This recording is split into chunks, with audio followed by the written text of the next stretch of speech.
Hi friends, ఒక్కసారి ఈ video చూడండి.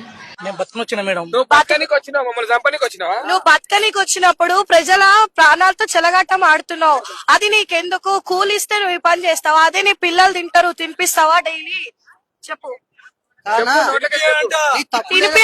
అసలు నాకు పాపం ఆయన ఫేస్ చూడండి అసలు ఎట్లుందో.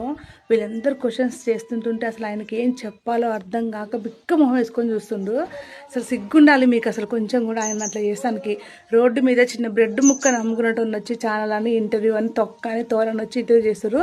పాపం అసలు మీకు మాత్రం దమ్ము ధైర్యం ఉంటే లిక్కర్ మీద చేయి, సిగరెట్ల మీద చేయి.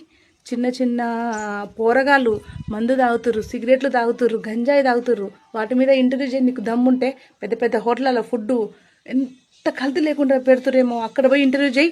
సిగ్గుండాలి కొంచెమైనా. పేదవాడిని పోయి అలా ఇంటర్వ్యూ చేసి ఆయన పొట్ట మీద కొడతానికి కొంచెమైనా అడిగే వాళ్ళకు ఉండాలి, ఇంటర్వ్యూ చేసే వాళ్ళకు ఉండాలి.